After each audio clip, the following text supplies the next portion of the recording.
Tragically, a man has died in Dublin following how would you say, an encounter with a member of An Garda Síochána last weekend. Man was out socialising with friends and now he's dead. And an investigation is underway and a post-mortem has been called for. This man was allegedly pushed during an encounter altercation with a member of An Garda Síochána. He fell, he cracked his head on the pavement, taken to hospital, and is now dead. So the guard in question is denying that he pushed this man. Obviously, other people are saying differently. CCTV footage has been collated in and around this, and an investigation is now underway. So let's see what we know about this. And this does not do, how would you say, the reputation of Gardaí any favours. Arguably, the force is in crisis at the moment. Weak leadership, poor training, lack of personnel, and on it goes.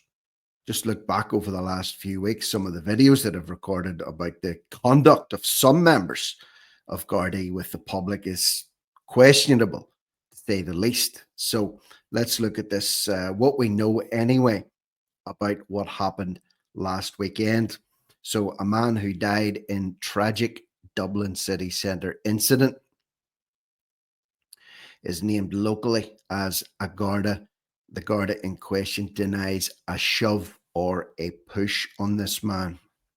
So the deceased is a certain Mr. Paul Butler.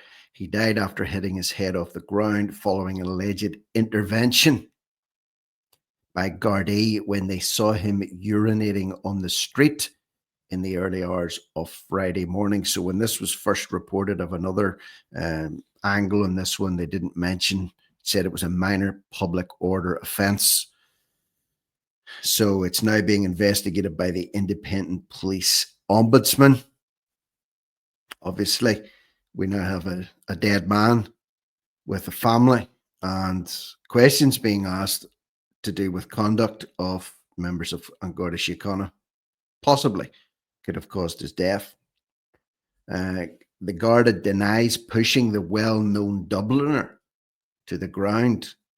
Mr. Butler, aged 51, understood to be from the Grace Park area of Dublin, died on Monday night, 3 days after the horrific incident outside the Holiday Inn in O'Connell Street, Dublin. So very central location in Dublin.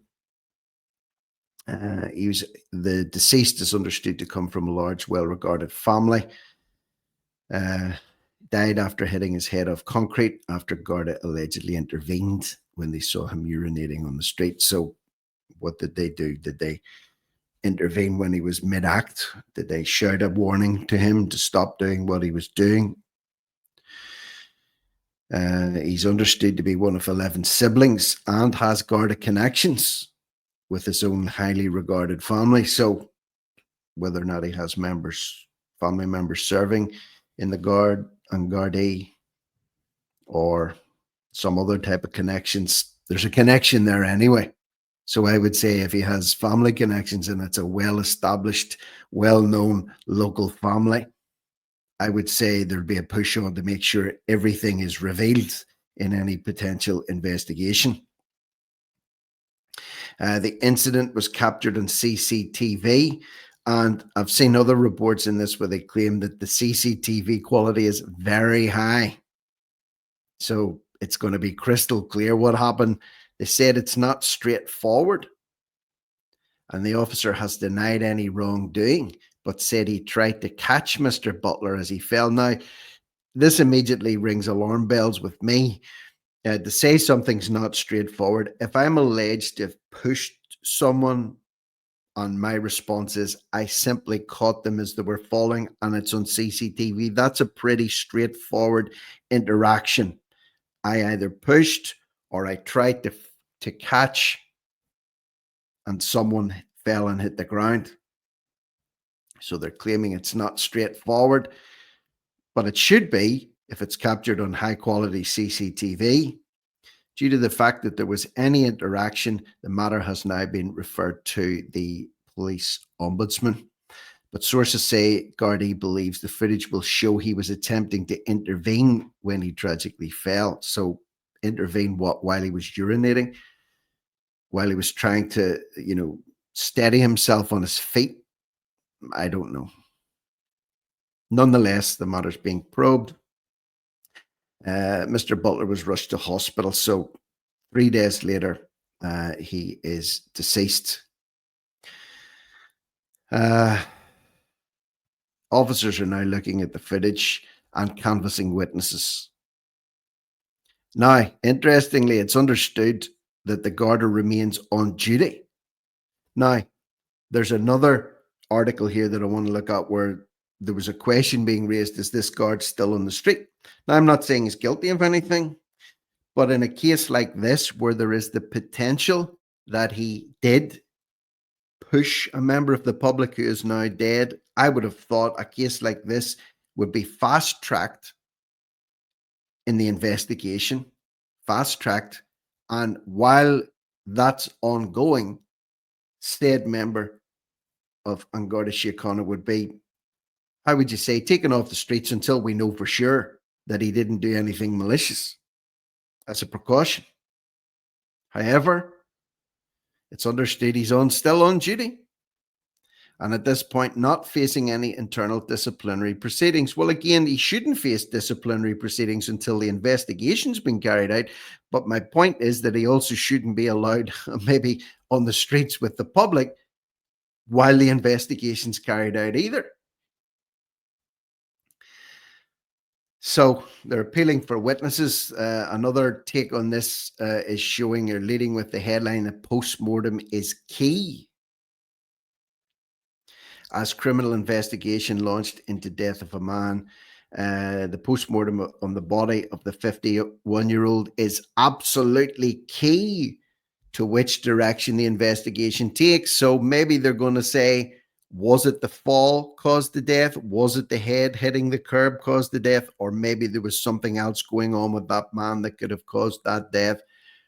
Interesting, this saying that the post-mortem is absolutely key. So criminal investigation has been launched into the death of the man who yesterday was unnamed, but now we know the name of the man. So there's a lot more to this than meets the eye. They're trying to make it look like something pretty simple, but they're also saying it's not just as straightforward as it seems, and a post-mortem's key, and there's he's not being investigated for anything, but there's a criminal investigation and he hasn't been suspended. Very strange. Very strange. So the background was the man had been socializing earlier before an interaction near the Holiday Inn on O'Connell Street.